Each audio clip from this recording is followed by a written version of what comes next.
Okay, are you going to share what that conversation was about? Yes, it was very wonderful. It was a wonderful surprise. A person came over to me at the end of the service and told me that he was pleased to have been listening to the broadcast on Wednesdays and that he had known you for 20 years. And I said, really? I've known him for 30 years. And he said, well, we've been friends for a long time. My name is Bill Wright, and here's my card. He gave me his business card. He is a political and media consultant. And he said Yes. that he appreciated listening to us. And I thought that was amazing that you had never told me about him. Well, I find that to also be amazing. He's new to our church, and he's been coming for almost a month now. I know, I've seen him in the sanctuary. Right. And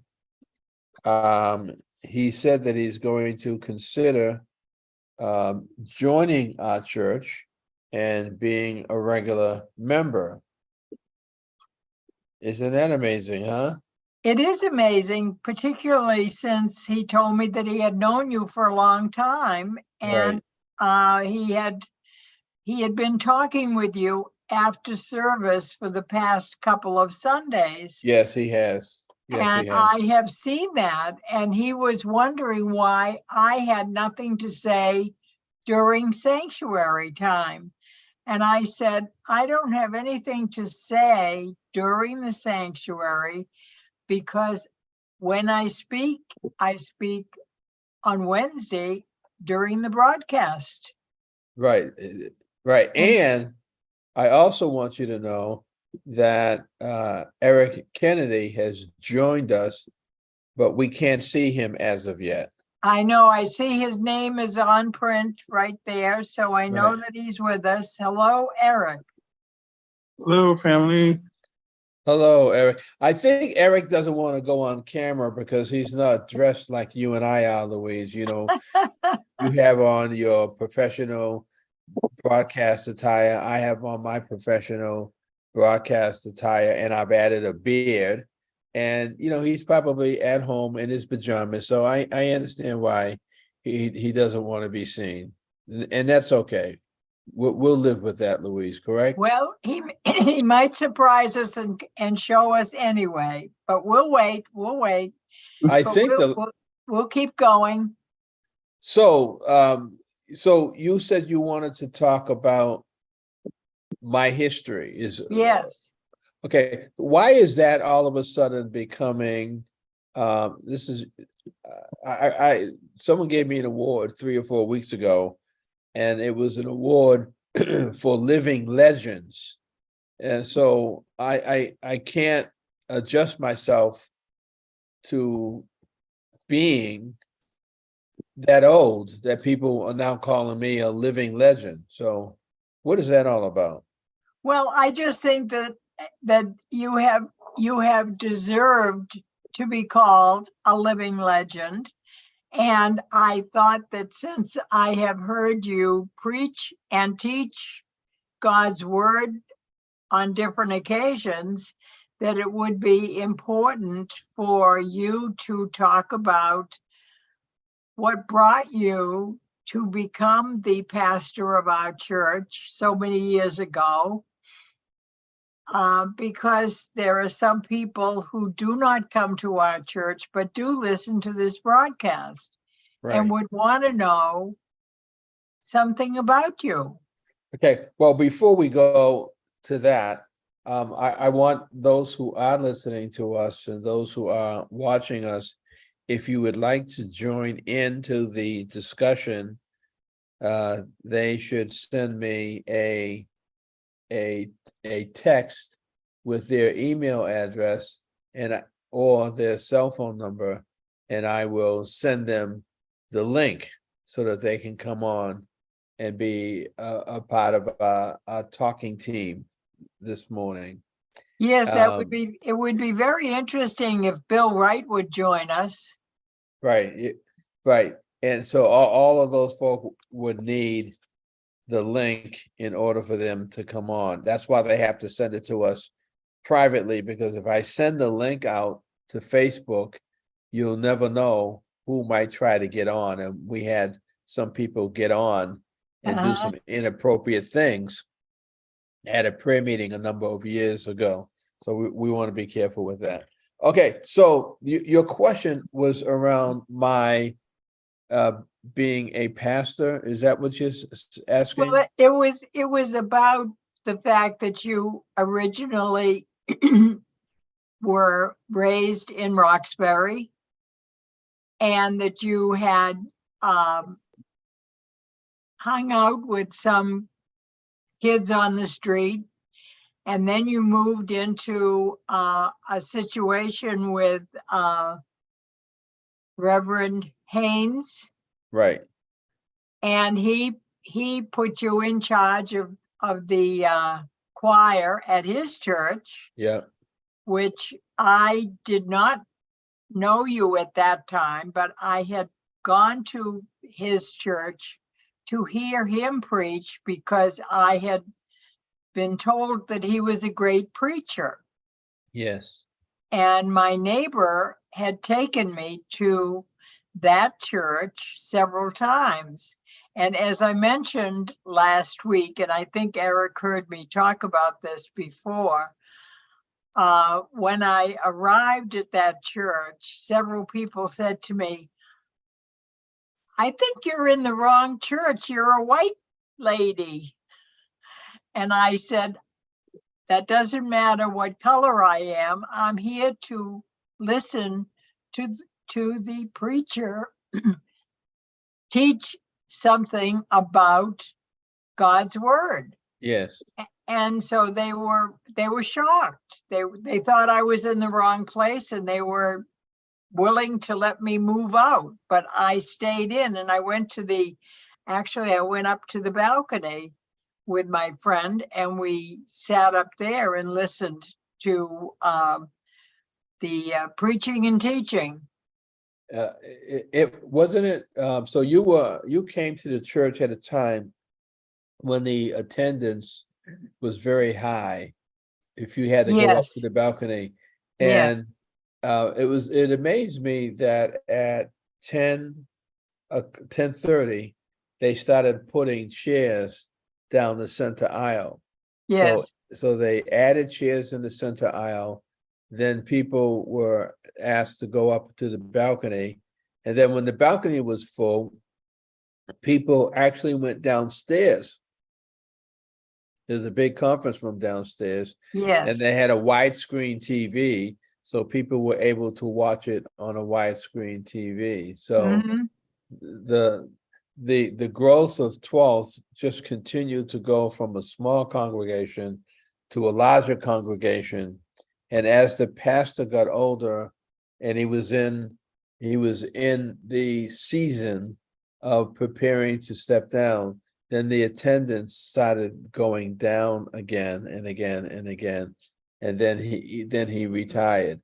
And the church has never been able, since he's retired, to regain that number of people who came out. He was a tremendous draw to the church, and the church actually survived during the pandemic because they had a lot of apartment houses, and the rent that was coming in for those houses Mhm. helped to support the church during the crisis. So I was pleased to be a part of that church because I learned so much, Louise, from not only Reverend Haynes, but I learned, do you know the name Paul Parks? Does that ring a bell with you? I remember hearing it. Yes. Paul Parks, Jeep Jones, some of the major leaders in the city of Boston Charles Yancey, they all attended 12th Baptist Church. Yes. And so I was under the influence of all of those leaders. And then when you hear that Dr. Martin Luther King made 12th Baptist his church home when he was going to Boston University, Mhm. it does something to you, you know? Yes, very much so. And if you have a tendency to be on the wide road that leads to destruction, knowing that all of those people are in the church watching you every Sunday, you get yourself on that narrow road that leads to God, because Mhm. you're under the influence of all of these positive, successful people. And you know, they have this expression, it takes a village to raise a child. Well, Yes. my Yes. village was not necessarily the neighborhood. My village was the church, and all of those mothers and fathers in the church who had their own families adopted me as a part of their family, and they never bit their tongue in challenging me to do better, to achieve. They all are a part of making me who I am today. That's the power of the church, not the Black church, but that's the power of the church of Jesus Christ, that the community comes together and we all support each other in raising the next generation. I know, and it was so interesting to me because I was coming from a Catholic church that never had the availability of God's word or anything in the Bible that I could read or study or learn about. So going to your church when I didn't even know you was critically important to me. And that's why I wanted to share that on the broadcast. Well, you know, I have often asked Eric the same question. Did you have a church upbringing? What church were you a part of? Because I wanted to compare his church experience with mine. All three of us have had an experience in churches, in Roman Catholic churches and Protestant churches. And I don't know if Eric would talk about his church experience, but the last time we talked about it, it seemed to be similar to mine in some instances, but it also seemed to be different in some instances. Eric, can you talk about your church experience? We're Well, gonna make sure he's not eating or something. even though, my biological mom would send me to church, even though she wouldn't go, I actually grew up a block away from Chell Street Church, and that's where I went for a short period of time that I was with my biological mother. And then for 2 years, I lived with my sister, who was married to a Muslim guy. I didn't really attend or partake in the whole Muslim thing, and I got myself into a lot of trouble because of that.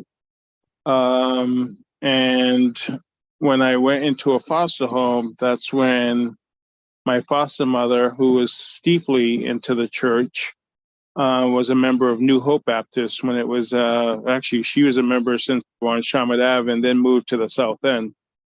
So I grew up actually in New Hope Baptist Church. So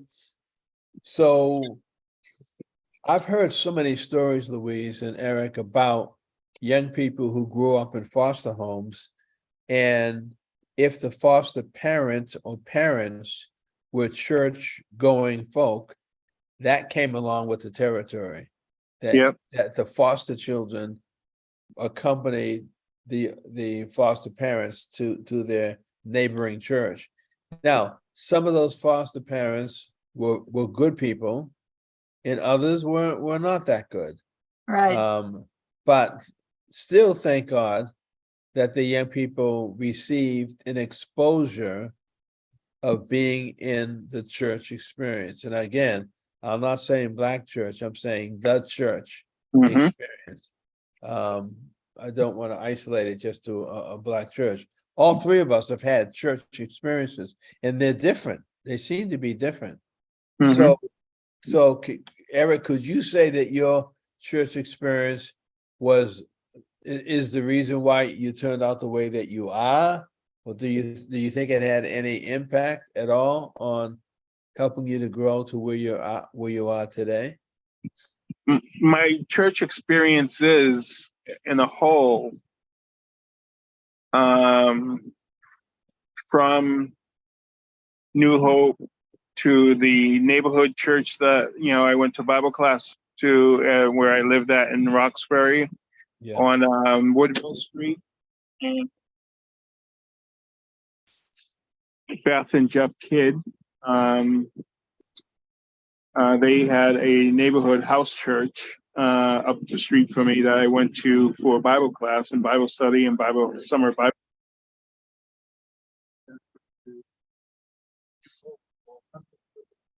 I think his voice, your voice went out. Yeah, we lost your voice, Eric. Can you hear me now?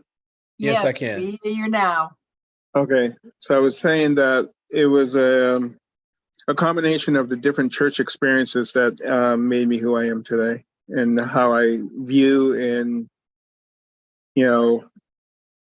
view churches and how strong my faith is.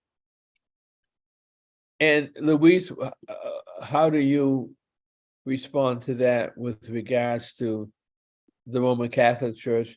What's the impact that it had on you? Well, it had a great impact on me because when I realized that my husband was taking our two young sons down to the basement and beating them with his leather strap for no reason at all, he was just beating them. I took him to court for a divorce. And when I got the divorce and I went to the church, I was told that I could not receive communion because I had gotten divorced. And so I then decided that I couldn't stay in the Catholic Church. And I went to Florida to live for a year and a half. And I went to a Baptist church in Florida and went to the class and learned something about the Bible, heard about the Bible, received a Bible in my hands that I could actually read and learn about from the pastor. And I appreciated how important that was. Right. So I ended up coming back to Massachusetts because the racism in Florida was too obvious to me, and I couldn't tolerate expecting to treat people differently who looked different than I did. So I left Florida and came back to Massachusetts and came to your church. Well, Eric and Louise, what I don't fully understand, because I didn't grow up in a Roman Catholic Church, how a Roman Catholic pastor could say to women who were married that they should, in some instances, stay with their abused husbands, or say that if they got a divorce, that they could not take communion. I mean, I understand the theology regarding divorce, but that would have been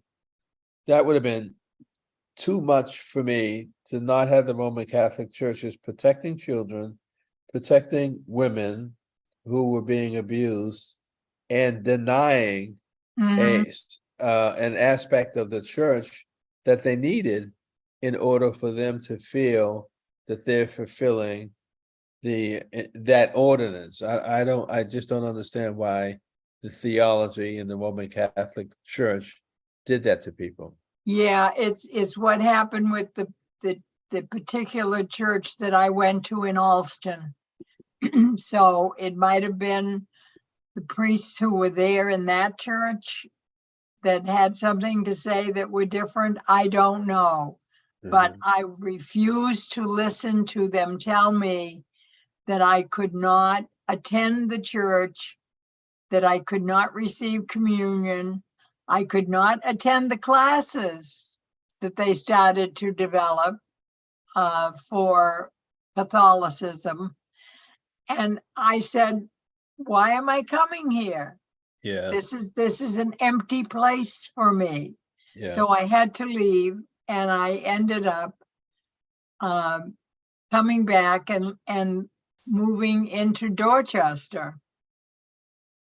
And then I was, as you know, the president of the neighborhood council in Dorchester in the Codman Square.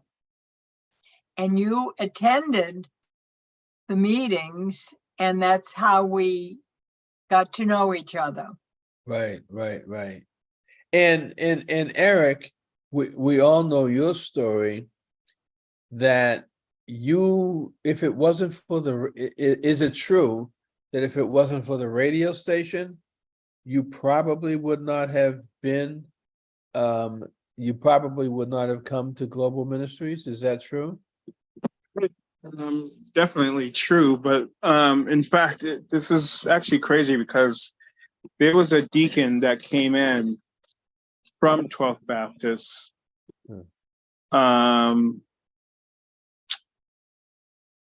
who literally, like, he would come and do Bible studies and stuff, and I'd be the only one there. And so literally, you know, he would come in, and he was like the only Black cleric that used to come onto the unit when I first got incarcerated. Yeah. There was the chaplain, I believe it was, she's the pastor of the church in Jamaica Plain. Yes, I know who you're talking about. Yeah. So she was a chaplain, but you know, I had to write the radio station, and it complained that she never came to our unit before she actually started coming to our unit. But yes, if it wasn't for the radio station, you know, I don't think I would be at Global Ministries. I'd probably be at 12th Baptist. Now, why would you have been at 12th Baptist? Did you know anything about? Oh, because the chaplain. Yeah, Came and from also 12 Baptist. I karate class when I was younger. And do you have the name of that chaplain? Do you remember? Yes, I do. It's actually, I did a dedication to him in one of the chapters in my book. Yeah, I can't for the life of me pull who that person was. So again. Yep, keep talking. So again, all three of us have had an experience or experiences with churches which helped to grow us and mold us. Eric, let me ask you again, how old are you? What was that? How old are you? You mean how young am I? I was going to say emphasis on old. 51. Okay. Louise, he is young. 51 is like, he hasn't even started life. He hasn't even started life yet. Yes, he's very young. He's almost half my age. Goodness, Eric. I mean, even. However, at that young age, I've done a lot more in life than a lot of people who's a lot older. That's true. That's very true. And you have a lot of the tread on your tires is gone. So you may have to change your tires. So, Louise, is there anything else, particularly being under the influence of Reverend Haynes, obviously fueled my not desire to be a pastor. I never aspired to be a pastor. That's not something that I would have thought about. I was a youth pastor, and I would have stayed a youth pastor if I would have stayed had I not grown older and no longer could manage a youth group or travel with a youth group, be available to the youth group. In some instances, you age out, and I aged out. I didn't want to, but the fact is that I aged out. And the only reason why I'm a pastor at this church is because Craig McMullen was called to be the pastor, and he told the church that he would not do it unless he and I did it together. He wanted to have this white and black reconciliation message for the church and for the community. And I reluctantly said yes. My vision was to be the outside pastor, and that my vision was that he's the inside pastor. He handles everything on the inside. I'll be the outside person. I'm going to go fishing for men and women. Go fishing, bring them to Christ, and bring them into fellowship. How it ended up this way, I have no idea. And I ended up being somewhat of a secretary to Pastor Craig in that church, in your church. How did that happen? I used to go in because I was asked to be the treasurer, the clerk and the treasurer of the church. Okay. And so I did that, and I was involved with the finances of the church, writing checks, paying bills, meeting with contractors, and a number of other things. And Pastor Craig wanted me to do some of what he was doing for his religious experience. Right. So that was a Pastor, good experience. That was a good experience for me, that I had not been prepared for, but I was pleased to have had some experience with. Right. Go ahead, Eric. so that deacon's name was John O'Neill. John O'Neill. Mhm. No, I can't pull it. I can't pull his name at all. He may have been there after I left. John O'Neill. I'm glad you found that, because I was scratching my head as to who this could have been. So Louise, go back to what you said, what you just said. Well, I just said that I ended up doing something to help Pastor Craig with his religious work when he was doing something, because I was physically in the church office when he came in. Right. So were you working on like the church bulletin? Did you do the outline for service on Sundays? Yes, I did work on the bulletin, and the bulletin is, there's a copy of the bulletin in the church office right now, what I used to do, as well as some other things that I did that I gave to him that he took with him. Well, Eric, know this, that when you reach Louise's age, or you are blessed to reach my age of 75 in October, you're going to know that you're our age. You're going to know. Part of it will be napping during the day into the night. You're going to know with running back and forth to the bathroom often. Louise, when you got up on Sunday to lay your hands on the tax bill, you were thinking in your mind that the distance from where the tax bill was to your pew was not a long walk for you, correct? Correct. I thought it was a short distance, and I did not take my walker out of the the place that I had folded it and put it in the pew Right. So, because I thought it was a short distance. right. And by the time you would have gotten to the tax bill, it was such a short distance, you just turn around and come right back. We probably should have picked the tax bill up and brought it to you. Because in your mind, Eric, this happens to Louise and it happens to me. In our minds is clear as a bell. Don't laugh at that, Eric. Louise and I, in our minds, we're clear as a bell.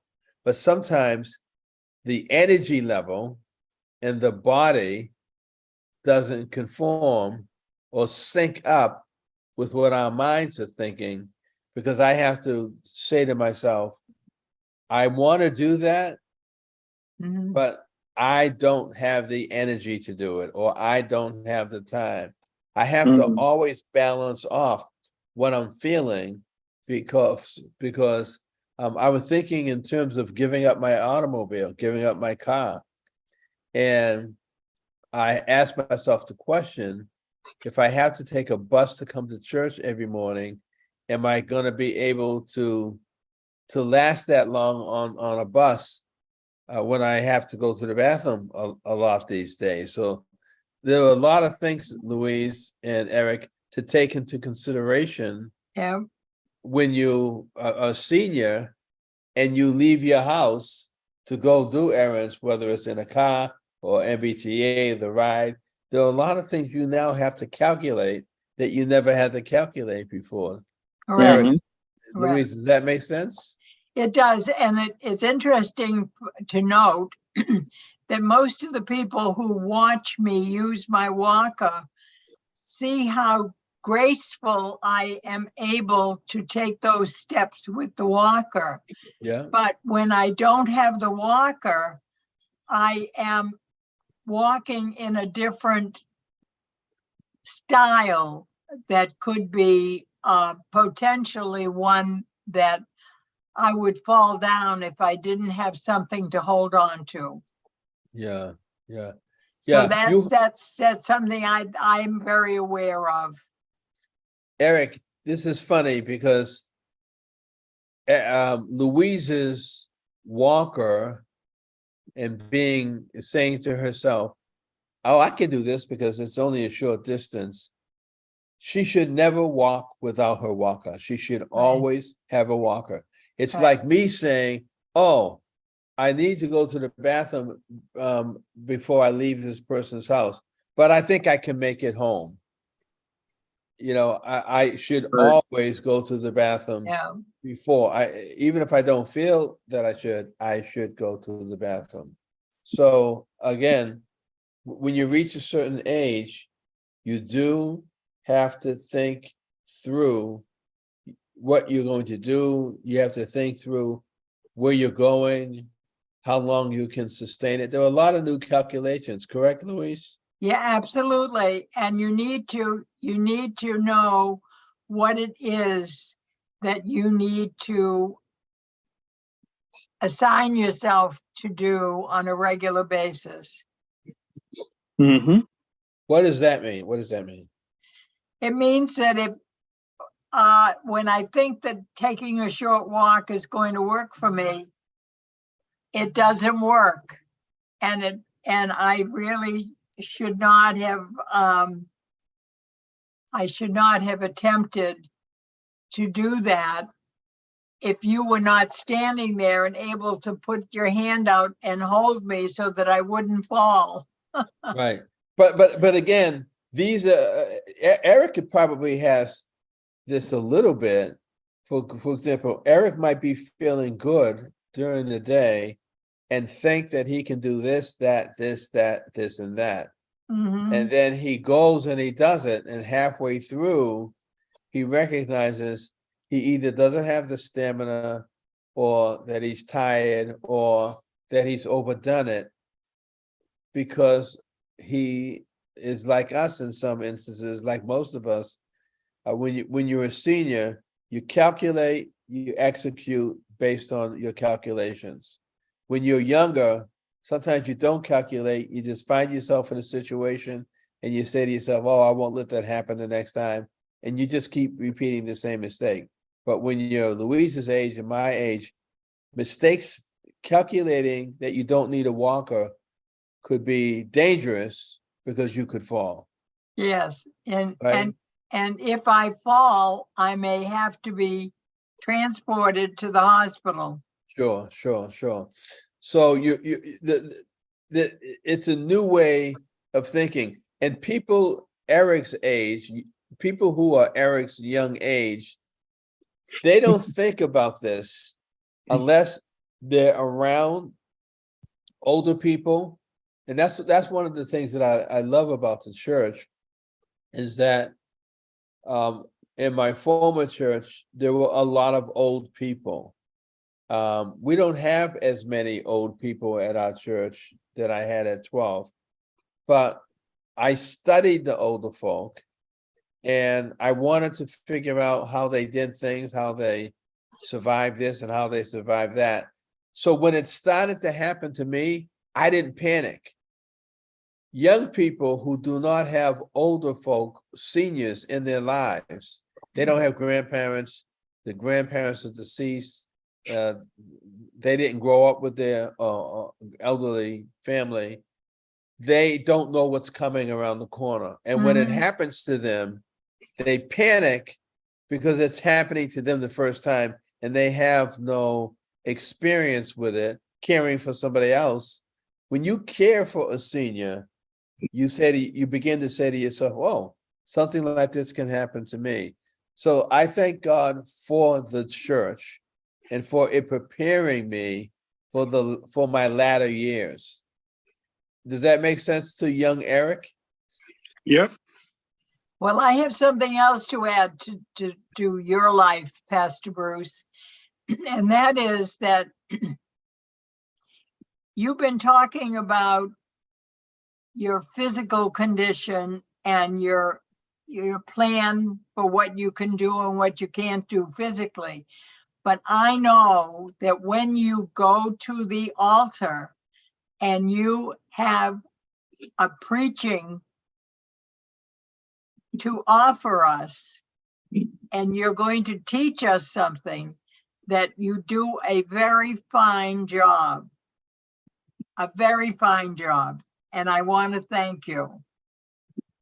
As long as people are learning, because I even have to calculate how long I can stand up and preach now, and I have to calculate when I'm going to have to go to the bathroom. Should I go before? Should I go afterwards?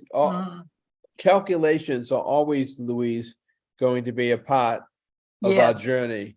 And the older you get, Eric, the more you have to begin to calculate more and put the calculations in different departments. Like this is the bathroom calculation. This is the distance walking calculation. This is, I can only have stamina in order to do this for this long period of time, because after that, I need to take a nap. Eric, do you need to take naps?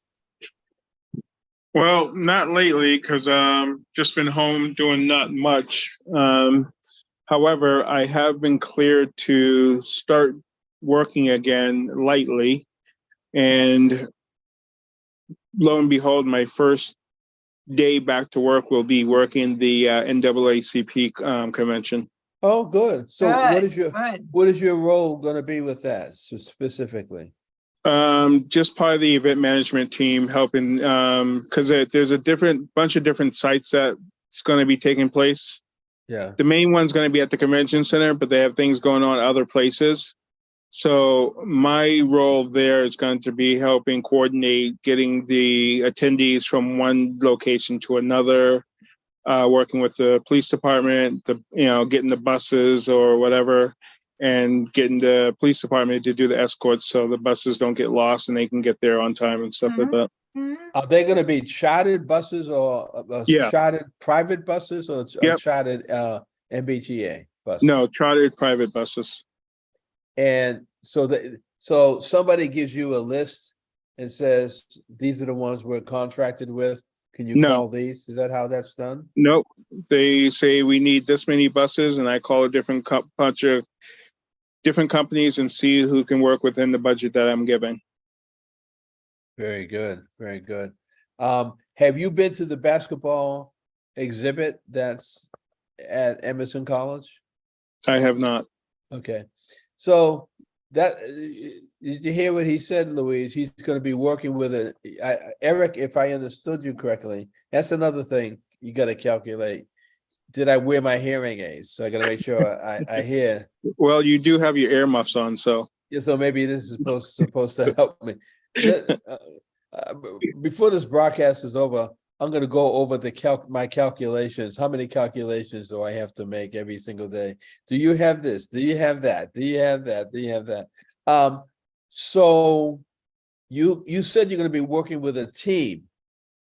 Yes. You're not the main guy taking all this on. There's a team No. of people that you're working with. Right. And your specific assignment, I've just heard part of it is transportation. Are there any other assignments? Yeah. The core setup and the core breakdown. Eric is going to be busy, Louise, to have all of those folks from around the I country. know, and I appreciate the fact that he is working toward a smaller assignment, but he's working toward making it happen and doing it correctly. Yeah, this is going to be huge for Boston. Huge. We incidentally, we have not had any request from the Boston branch of the NAACP to interview any of the top brass with the NAACP. I was actually just getting ready to ask you, because of contacts, I was wondering if you would like me to put in a word to see if Boston Praise Radio could cover the convention. Well, here we go. So in order to cover a convention like that, you have to calculate, one, do you have the capacity? Right. And the answer to that is with a capital N and a small alphabetical letter O. We don't have the capacity. Two, it would fall on me, and I'm not letting the convention interrupt my naps. I can find you a room to take a nap in. And I might say, gee, this is nice. I think I might want to stay here. Actually, So- no, you'll probably be doing like I do when I'm at some of the conventions. I'd be right next to the AV guys learning. Right. That you'll be saying, I thought you were going to do an interview. Well, I'm looking at the professionals do what they do. Louise, do you take naps during the day? I Be do, honest but now. I usually take a nap while I'm sitting in a chair. I fall asleep for a half an hour or an hour, and then I wake up and I'm still sitting in the chair. Well, that's good. If you two promise not to tell my wife this, I'll tell you a story. Both of you. This is a, what do they Where's say? Steve watching? This is breaking news. What if she's watching? Yeah. I have a meter on my computer that if my wife is watching, it blinks so I can control and adjust what I say. And it's not blinking, so she's not watching. Of course, she'll probably call in now. So I went to an event, and the event was over at 8:00 or 8:30, 8:00 or 8:30. And I said goodbye. Is this And PM? At PM, yes. PM, okay. I said goodbye to everybody, and I walked out of the restaurant, and I went looking for my car because I was in Cambridge, and you know how the parking is in Cambridge. You got to be real Yes. careful. So I was hoping that my car was still going to be there, and it was. So I got my car, and I didn't make it home until 1:00 in the morning, 1:00 or 1:30 from Cambridge. That's number one. Ooh. Number two, some of my neighbors who live on the same street with me, when I pulled up to the street, I saw their cars in the driveway and their lights were off in their house. So I'm assuming from Cambridge to Hyde Park at that time of day is only maybe a 30-minute ride. So they probably were home at 9 o'clock, 9:15. Can you guess why I made it home at 1 a.m. in the morning? We fell asleep in the parking lot. I got in my car, took out my phone. I started checking some of my messages. The next thing I knew, I looked up, I opened my eyes and I said, where am I? Where? I was in my car. I had fallen asleep. I was on the street. My car was parked on the street. So when I woke up, I said, this isn't Dorchester. This isn't Hyde Park. And I saw all these white people walking around. I'm saying, where am I? Did I die and go to heaven? What's going on? Yeah, I fell asleep. I didn't calculate when I got in the car that I needed to put the key in the car and just go home, not sit there for 15, 20 minutes looking at my phone. That's a calculation. And I blew that calculation. I blew it. So of course I haven't told my wife that, because then the next thing she'll do is she'll take my keys away from me. She'll take my keys to the car and say, you can't drive anymore. That's all. She may sell my car, may get rid of my car. Well, What, Eric? What? You don't think she'll sell the car and get rid of the car? no. Oh, okay. Well, any other questions, Louise? I mean, we've Well, filled. I was primarily interested in your experience that made you available to teach God's word. And that's what you have done. And that's what I have appreciated. So that was what I wanted to focus on for this broadcast today. Well, I want you to know that this coming Sunday, Pastor Barbara is preaching. So, Yes. you know, she takes her shoes off when she gets really excited in the pulpit, and so she and I talked yesterday, and it gives me 3 Sundays to rest and put other people up there. I many pastors don't do it that way. It's usually them almost every Sunday, except for a special guest preacher. But I will probably evaluate whether what I did in assigning other people to also preach was a good thing or was not a strategically good thing to do. It's not something that all I have a pastors. question for you. Uh-oh. I've Go seen ahead. this in churches in the past. Like you have your senior pastor, and you have like 3, 4 associate pastors. Okay. If the senior pastor preaches every Sunday, what is the purpose of the other pastors?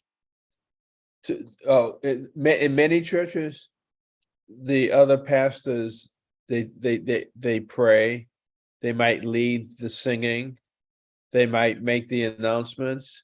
And you see, I don't think that the pastors should be doing that.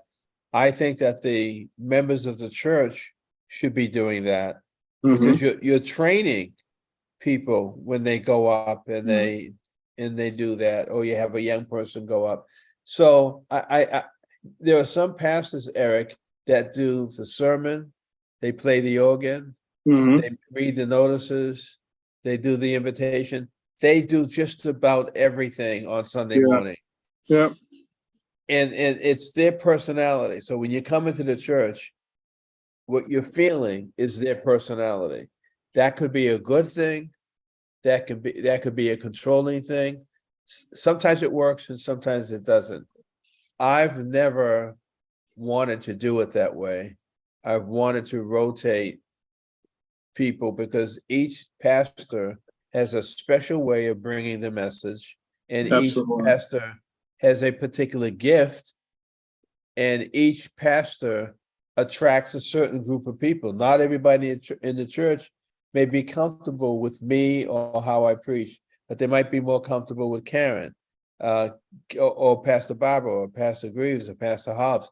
But when you combine all of us in that pulpit, people are getting the best of what we have to offer. Don't you think? Yes, yes, Absolutely. yes, So yes. I'm hoping that history will be gracious and kind to me when they evaluate my leadership in this church over the past 30 years. I hope they won't point out too many of my mistakes, Louise. Well, that's another reason why I wanted to discuss your development on my broadcast, because we didn't want to not talk about the experiences you've had that I have seen you develop, that Eric has seen you develop, and then we make an assumption that somebody thinks they know something about you, and somebody else says, gee, I didn't know that about him. But we now can say that we know something about Bruce Wall on the broadcast, Mental Health in Your Neighborhood. Well, I have to always tell Eric that he cannot reveal all the things that he knows about me. And when I say that, he laughs at me. He thinks it's funny. Well, Eric and I appreciate the fact that you trust us enough, trust me more than Eric, but you trust us enough to allow us to come on your broadcast and be a part. You know, on Sundays, when you come to church, Louise, I'm in charge. I'm in charge of the service. You are. But on Wednesdays, Eric, you and I are not in charge. Louise is in charge of Wednesdays, and Louise controls what happens during this hour. So we appreciate God's in control. the who control? God's in control. Who's that? Oh, God. Oh, God. Oh. Yes. God's in control of all of us. Okay. What is wrong with you, Eric? He's speaking the truth. He's speaking the truth. Yes. You should see Eric in the Sunday school class. He has questions after questions after questions. Eric, did you do that when you were at New Hope? Did you ask a lot of questions? I did, and it wasn't very well received. Why? I don't know. It's just people just want to get through the class, I guess. I don't know. Or I just ask questions that, stump some people, or I don't know. It's just the only reason why, before we go, the only reason why people would be upset, we have 1 minute, with somebody asking questions, is that they don't have the answer. And it could be embarrassing. I will tell you, I don't have the answer, but I will do the research and come back. And now that I have Kingsley does the research, and he comes back and he says, oh, Pastor, I did the research, but I left my research at home. This is what Louise, the cast of characters in this Sunday school class is hilarious. And we won't even start to talk about Frank in the class.